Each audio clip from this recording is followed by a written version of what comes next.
अब बात करते हैं हमारी नेक्स्ट स्लाइड में, उसमें क्या है, काइंड ऑफ न्यूसेंस के न्यूसेंस होते हैं। अगर आप एक इंडिविजुअल को डिस्टर्ब कर रहे हो, हमने नॉर्मली पढ़ा न्यूसेंस मीन्स डिस्टर्बेंस, ठीक है। किस तरीके से हो सकती है, दो तरीके हैं, आइदर इन पब्लिक और प्राइवेट। एक इंडिविजुअल को भी डिस्टर्बेंस क्रिएट हो सकती है और पब्लिकली भी हो सकती है। ग्रुप ऑफ द पीपल हैं, उनको भी किसी चीज़ से डिस्टर्बेंस हो सकती है, आपके किसी एक्ट से।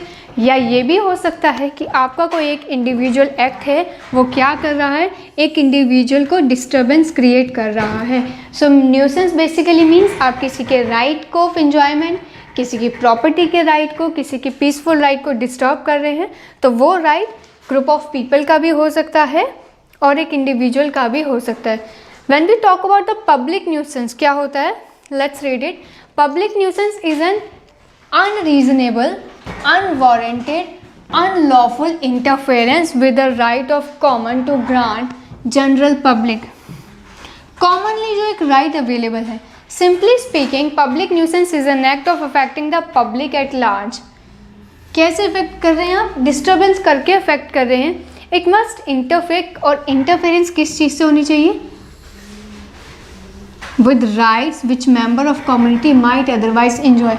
किसी भी तरीके का राइट हो सकता है, उस राइट को लिमिटेड नहीं रखा है, वो राइट एक्सपेंड भी हो सकते हैं, वैरायटी ऑफ राइट्स, ठीक है। अगर आप उन चीज़ को डिस्टर्ब कर रहे हैं कि इंडिविजुअल के ग्रुप ऑफ पीपल को, उसको हमने क्या बोला है, पब्लिक न्यूसेंस। क्वेश्चंस की बात करते हैं, क्या होगा, अनरीजनेबल होना चाहिए, अनवारंटेड होना चाहिए, अनलॉफुल होना चाहिए। फॉर एन एग्जाम्पल, एक पार्क है यहाँ पे, ठीक है, बहुत सारे लोग बैठे हैं, ठीक है, number of people are there, और पुलिस ऑफिसर्स यहाँ पे घूमना स्टार्ट कर देते हैं। किस लिए आए हैं यहाँ पे पुलिस ऑफिसर्स, एक इंडिविजुअल, एक क्रिमिनल के सर्च के लिए। और ये सारे का सारे जो पार्क में बैठे हुए लोग हैं, अब वो डिस्टर्ब हो रहे हैं, राइट। अब ये जो लोग डिस्टर्ब हो रहे हैं, can they claim for public nuisance, definitely no, because यहाँ पे जो एक्ट हो रहा है, कैसा हो रहा है, लॉफुल एक्ट है।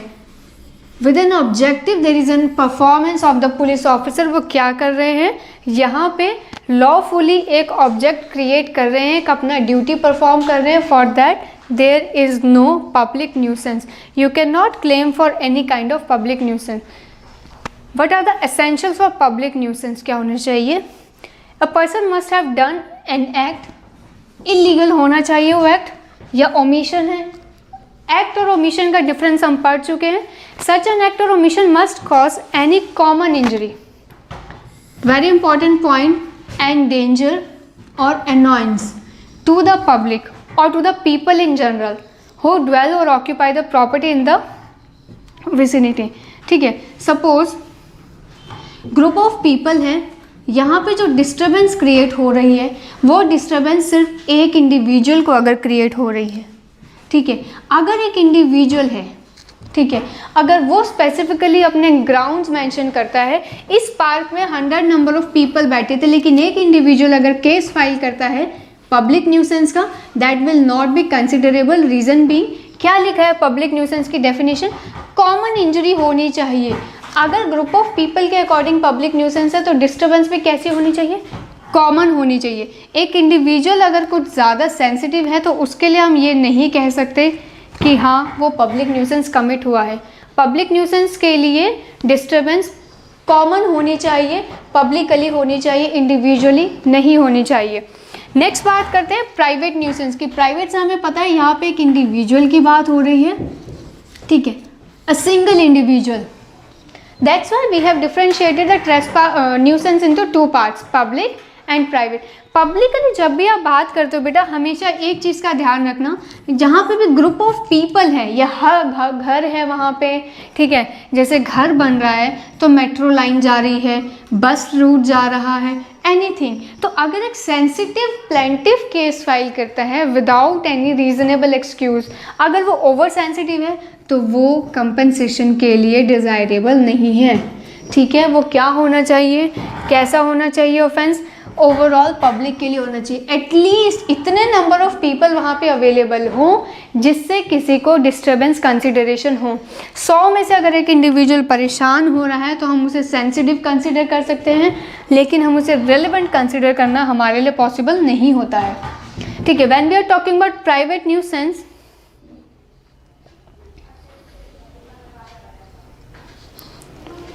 a nuisance interferes with the right of a specific person or entity that it is considered as a private nuisance। ठीक है, एक प्राइवेट पर्सन की एंटिटी को डिस्टर्बेंस हो रही है। Unlike public nuisance, a private nuisance is an act of affecting some particular individual or individual as distinguished from the public at large. The remedy is an action for private nuisance is a civil action for damages। Remedy है हमारे पास। Next question, और N injunction, next, और both, and not an indictment. ठीक है बेटा, मैंने आपको बताया ये यहाँ पे बहुत सारे घर हैं। ठीक है, अब ये जो मेट्रो रूट यहाँ से गया, जो ये लास्ट वाला घर है यहाँ पे मेट्रो का एंड होता है, और उस एंड की वजह से इस घर को कुछ स्पेसिफिक क्या करना पड़ रहा है, उस घर को कुछ स्पेसिफिक लॉस हुआ, प्रॉपर्टी डिमिनिश हो गई। तो ये जो इंडिविजुअल है ये क्या कर सकते हैं, ये कंपनसेशन मांग सकता है। ऑल्दो डिस्टर्बेंस पूरी पब्लिक से होती हुई आ रही थी, लेकिन ये जो एक ग्रुप ऑफ पीपल में एक इंडिविजुअल था उसकी डिस्टर्बेंस कैसी थी, उसका लॉस कैसा था, रीजनेबल। ठीक है, ऑन दैट ग्राउंड ही कैन क्लेम कंपनसेशन। ठीक है, so let's find out the question for exam. Question क्या है, private nuisance refers to individual. Okay, क्या होना चाहिए, स्पेसिफिक पर्सन और एंटिटी। ठीक है, नेक्स्ट क्वेश्चन। उसके बाद हमने बात करी is an act of affecting some particular individual or individual as distinguished from the public at large. Remedy क्या होती है हमारे पास, civil action. Next question, civil action for damages, और कैसी हो सकती है, इंजंक्शन हो सकती है। नेक्स्ट क्या हो सकते हैं, दोनों हो सकते हैं। या सिविल एक्शन फॉर डैमेजेस मतलब कोई कंपनसेशन, अगर कंपनसेशन नहीं है तो इंजंक्शन है, हम उस काम को रोक सकते हैं टेम्परेरी, या हम दोनों चीज़ें कर सकते हैं एक इंडिविजुअल के न्यूसेंस को प्रोटेक्ट करने के लिए। ठीक है, सॉरी, आई होप यहाँ तक क्लियर है। एसेंशियल्स क्या होने चाहिए प्राइवेट न्यूसेंस के, इफ आई एम सेइंग कि प्राइवेट न्यूसेंस है, what are the essentials, the plaintiff is the owner of the land and the right to possess it. आप उस लैंड के ओनर होने चाहिए या उसकी पोजेशन में होने चाहिए। The defendant literally acted in a way that interferes, literally वो जो चीज़ है एक्चुअल में दिखाई देनी चाहिए कि इंटरफेरेंस हुआ है।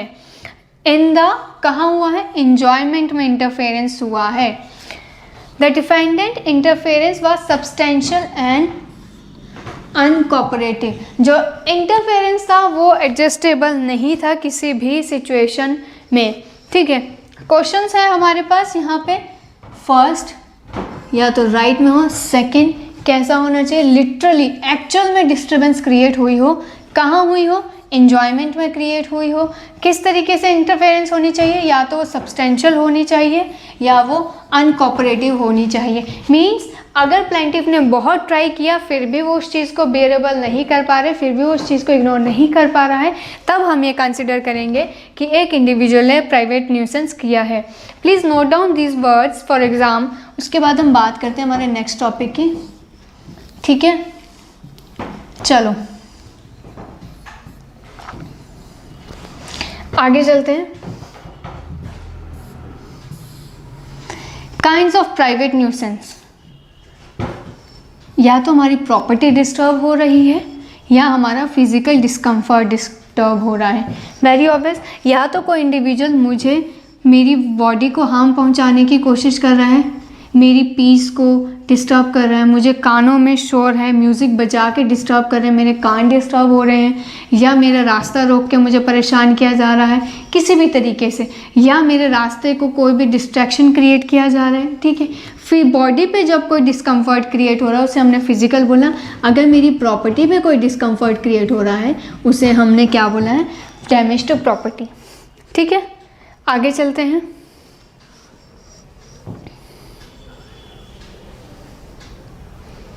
डैमेज टू प्रॉपर्टी हमने पढ़ा है, फिजिकल डिस्कम्फर्ट भी हमें पता है। बच्चे अब हम बात करते हैं नेक्स्ट टॉपिक की, that is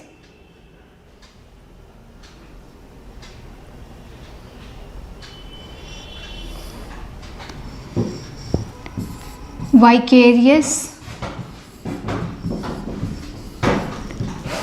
liability. Vicarious liability, मैं एक एग्जांपल देती हूँ। आप लोग बहुत सारे बच्चे होंगे जो आपने देखा होगा, शुरू से हम जब खेलते हैं तो कई बार हम अपने फ्रेंड को पीट के आ जाते हैं। कुछ होते हैं ना शरारती बच्चे, क्या किया, अपने फ्रेंड की पिटाई करके आ गए। ये भी नहीं हुआ तो अपनी पड़ोस वाली आंटी के घर का नुकसान कर रहे। इससे भी काम नहीं चला तो किसी अंकल की गाड़ी ख़राब करके आ गए, टायर पंचर कर दिया। ठीक है, ये सब होता है। तो इन सब चीज़ों के लिए फाइनली जब मम्मी लोग, जो आंटी लोग लड़ाई करने जाती है, अंकल लोग जो गुस्सा करने जाते हैं, किसके पास जाते हैं? आपको जो डांटा सो डांटा। क्रिकेट खेलते टाइम क्या हो रहा है, किसी के घर के शीशा टूट रहा है, होता है ना बहुत बार। तो इन सब चीज़ों के लिए मोस्टली जब पैसे मांगने की बात आती है तो किससे मांगे जाते हैं पैसे? कौन देता है कंपनसेशन? हमारे पेरेंट्स देते हैं,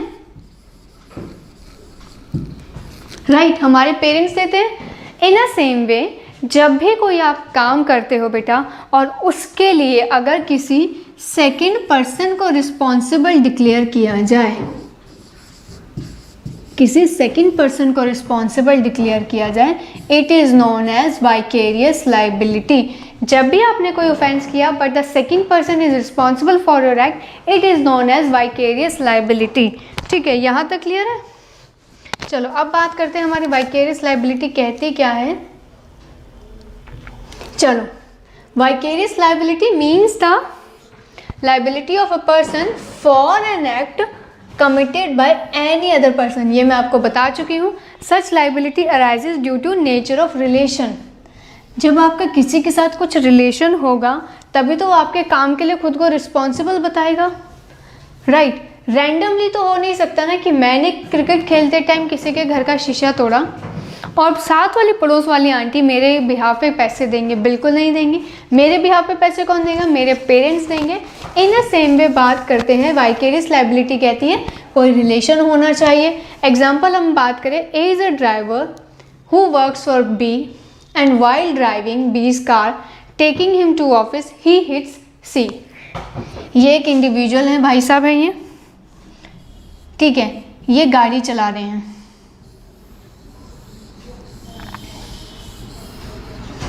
ये ड्राइवर है, ठीक है, ये गाड़ी चला रहे हैं मज़े से।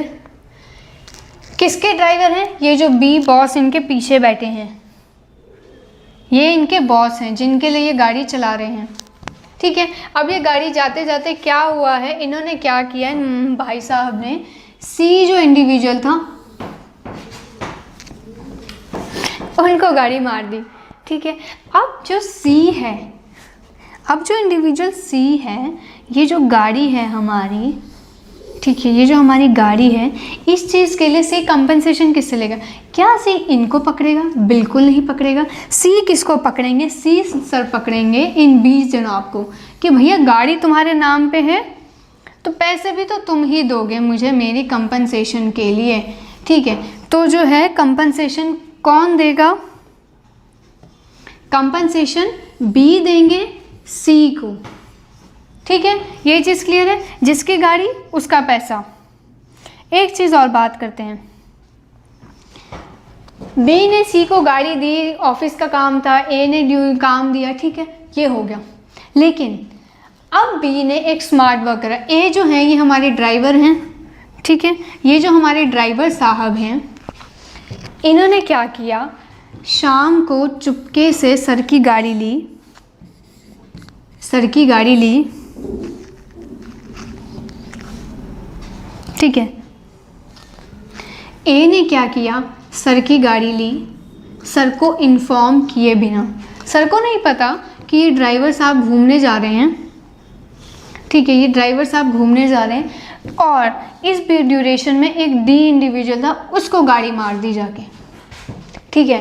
अब क्वेश्चन ये है, अब क्या इनके जो ऑनर हैं वो लाइबल होंगे? ये जो बेचारा इंडिविजुअल बी घर पे बैठा है, जिसको पता ही नहीं है कि उनकी गाड़ी से किसी का एक्सीडेंट हो चुका है, क्या वो लाइबल होंगे? कोर्ट यहाँ पे कहता है कि आप तब तक लायबल हो अपने सर्वेंट के काम के लिए जब तक सर्वेंट क्या कर रहा है, अपनी ड्यूटी परफॉर्म कर रहा है। जब तक वो अपनी ड्यूटी के अंदर रह के काम कर रहा है तब तक जो है आप अपने सर्वेंट के काम के लिए रिस्पॉन्सिबल होंगे। The moment your servant is beyond your control, जब आपका जो सर्वेंट है वो अपनी ड्यूटी टाइमिंग के बियॉन्ड जाके काम कर रहा है, उस सिचुएशन में आप अपने सर्वेंट के काम के लिए लायबल नहीं होंगे। जस्ट लाइक स्टैट्यूटरी अथॉरिटी, ठीक है। Vicarious liability means the liability of a person for an act committed by another person and such liability arises due to the nature of relation. किस वजह से? रिलेशन की वजह से। पहला क्वेश्चन, ठीक है, रिलेशन होना चाहिए बिटवीन द टू। कौन सा टू? जिसने ऑफेंस किया है, हु कमिटेड द ऑफेंस, ठीक है, और जिसकी वजह से या जिसके इक्विपमेंट्स की वजह से किया या जिससे कंपनसेशन मांगी जा रही है, उन दोनों के बीच में कोई रिलेशन होना चाहिए।